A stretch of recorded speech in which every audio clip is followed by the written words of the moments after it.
அனைவருக்கும் அன்பான வணக்கம். இந்த வீடியோவில் இந்த 2024ஆம் ஆண்டின் தை மாத ராசி பலன்களை பார்க்கலாம். நிகழும் ஸ்ரீ மங்களகரமான சோபகிருது வருடம் தை மாதம் 15/1/2024 திங்கட்கிழமை வளர்பிறை சதுர்த்தி சித்த யோகம் சதயம் நட்சத்திரம் தை பொங்கல் கூடிய நல்ல நாளில் இந்த தை மாதம் பிறக்கின்றது. மாத தொடக்கத்தில் கிரகங்களின் சஞ்சாரத்தை பார்த்தால் மேஷத்தில் குரு, கன்னியில் கேது, விருச்சிகத்தில் சுக்கிரன், தனுசு ராசியில் செவ்வாய் புதன், மகர ராசியில் சூரியன், கும்பராசியில் சனி பகவானுடன் சந்திரன், மீன ராசியில் ராகு என இந்த தை மாதத்தில் கிரகங்கள் சஞ்சரிக்கின்றன. தமிழ் மாதங்களில் தை மாதம் 10வது மாதம். மகர ராசிக்குள் சூரியன் நுழைவதால் மகர மாதம் என்றும் அழைக்கப்படுகின்றது. இந்த தை மாதத்தில் சனியின் வீடான மகர ராசியில் செவ்வாய் உச்சம் பெற்று அமரப்போவதால் ருசக யோகம் உருவாக போகின்றது. ருசக யோகம் என்பது ஜோதிடத்தில் கேந்திரம் எனப்படும் லக்னம் மற்றும் 4, 7,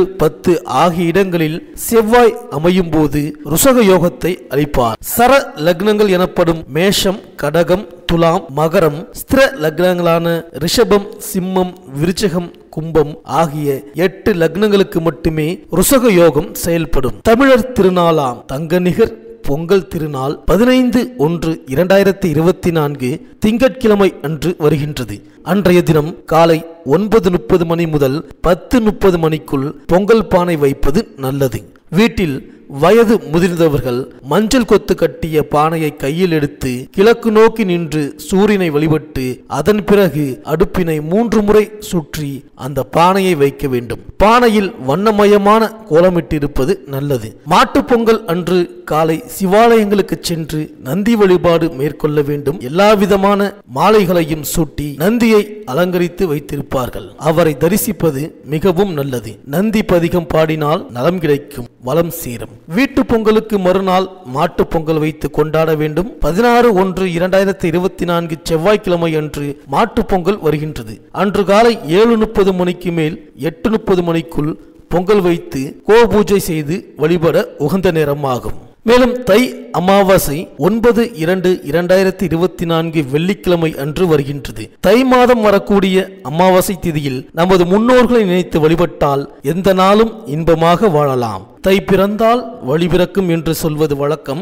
வீட்டில் தடைப்பட்ட மங்கள காரியங்கள் தடையின்றி நடைபெறக்கூடிய வாய்ப்பு உருவாகும். மேலும் தை மாதம் வரும் வெள்ளிக்கிழமை அன்று விரதம் இருந்து சிவாலய வழிபாட்டை மேற்கொண்டால் துயரங்கள் துள்ளி ஓடும். அம்பிகை ஆலயங்களில் சந்தனகாப்பு சாற்றி வழிபட்டால் சிந்தனைகள் அனைத்தும் வெற்றி பெறும். இறைவனை அலங்கரித்து பார்த்தால் இனிய வாழ்க்கை மலரும். உடலை குளிர்ச்சியாக்கும் சந்தனத்தை அம்பிகைக்கு சாற்றுவதன் மூலம் உள்ளம் குளிர்ச்சியாகி நமக்கு வேண்டும் வரும் தருவாள் அம்பிகை. தை செவ்வாய் அன்று பெண்கள் விரதம் இருந்து கொழுக்கட்டை பிடித்து சாப்பிடுவது வழக்கம். இதனால் குடும்ப முன்னேற்றமும் ஒற்றுமையும் கணவருக்கு ஆயுள் நீடிப்பும் ஏற்படுவதாக நம்புவார்கள். தை வெள்ளிதோறும் பெண்கள் விரதமிருந்து அம்பிகையை வழிபடுவதும் நன்மையை தரும். இதனால் பொருளாதார நிலை உயரும், பொன்பொருள் சேர்க்கை ஏற்படும். அன்றைய தினம் இனிப்பு பொருளை மட்டும் உட்கொண்டால் வாழ்க்கை இனிப்பாக இருக்கும். வெள்ளிக்கிழமை விரதத்திற்கு பலன் தரும் மாதம் இது. மேலும் இந்த தை மாதம் கிரகங்களின் பெயர்ச்சியை பார்த்தால் 19/1/2024 அன்று சுக்கிரன் தனுசு ராசிக்கு பெயர்ச்சியாகின்றார். 27/1/2024 அன்று புதன் தனுசு ராசியிலிருந்து மகர ராசிக்கு பெயர்ச்சியாகின்றார்.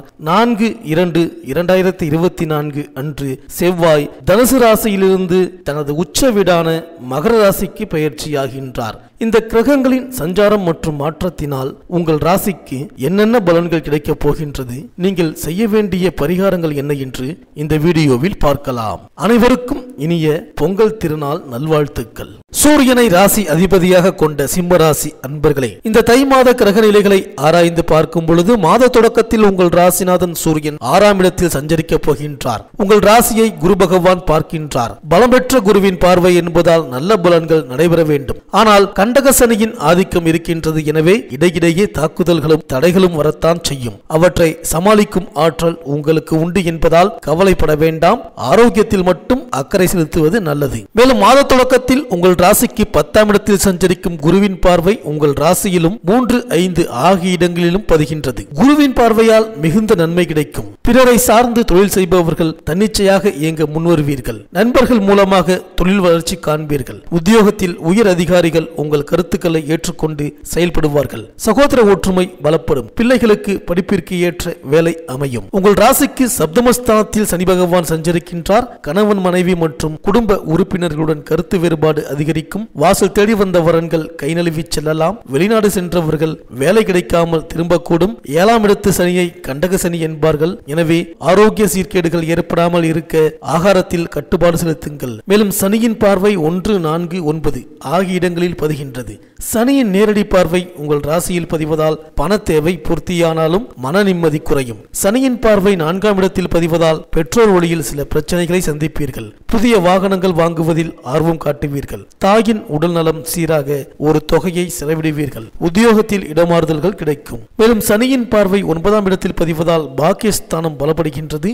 எனவே சந்தர்ப்பங்கள் சாதகமாக அமையும். உத்தியோகத்தில் உள்ளவர்களுக்கு எதிர்பார்த்த இலாக்கா மாற்றம் கிடைக்கும். அலுவலக பணி சார்பாக அடிக்கடி பயணங்களும் ஏற்படும். பாக பிரிவினைகள் நல்லபடியாக முடிந்துவிடும். தந்தை வழியில் இருந்த விரிசல் அகலும். குலதெய்வ வழிபாட்டில் ஆர்வம் காட்டுவீர்கள். சொத்துக்கள் வாங்கும் யோகம் உண்டு. மேலும் மாத தொடக்கத்தில் உங்கள் ராசிக்கு 8இல் ராகுவும் 2இல் கேதுவும் சஞ்சரிக்கின்றார்கள். இதன் விளைவாக மறைந்த ராகு நிறைந்த தனலாபத்தை கொடுப்பார். குரு வீட்டில் ராகு இருப்பது யோகம்தான். தனஸ்தானத்தில் கேது இருப்பதால் வரவு வருவதற்கு முன்னரே செலவு காத்திருக்கும். எதையும் திட்டமிட்டு செய்ய இயலாது. குடும்ப விஷயங்களை 3ஆம் நபரிடம் பகிர்ந்து கொள்ள வேண்டாம். தூரதேச பயணங்களில் கூட மாற்றங்கள் ஏற்படும். ராகு கேதுகளுக்குரிய சிறப்பு வழிபாடுகளை மேற்கொண்டால் தடை கற்கள் படிக்கற்களாக மாறும். மேலும் ஜனவரி 19ஆம் தேதி தனுசு ராசிக்கு சுக்கிரன் வருகின்றார். உங்கள் ராசிக்கு 3, 10 ஆகிய இடங்களுக்கு அதிபதியானவர் சுக்கிரன். அவர் பூர்வ புண்ணியஸ்தானத்திற்கு வரும் இந்த நேரம் நல்ல நேரம்தான். எனவே உடன்பிறப்புகள் வழியில் ஒற்றுமை கூடும். பிள்ளைகளின் திருமண கனவுகளை நனவாக்குவீர்கள்.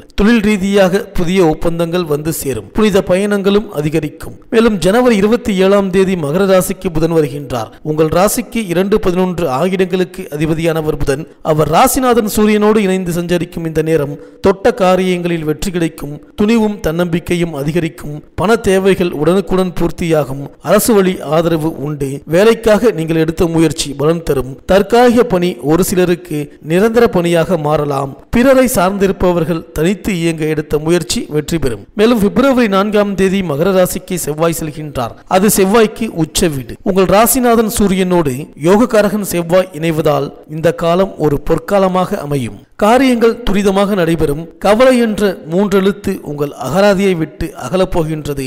இடம் வாங்குவது, வீடு கட்டுவது போன்றவற்றில் கவனம் செலுத்துவீர்கள். இல்லம் தேடி சுப செய்திகள் வந்த வண்ணமாக இருக்கும்.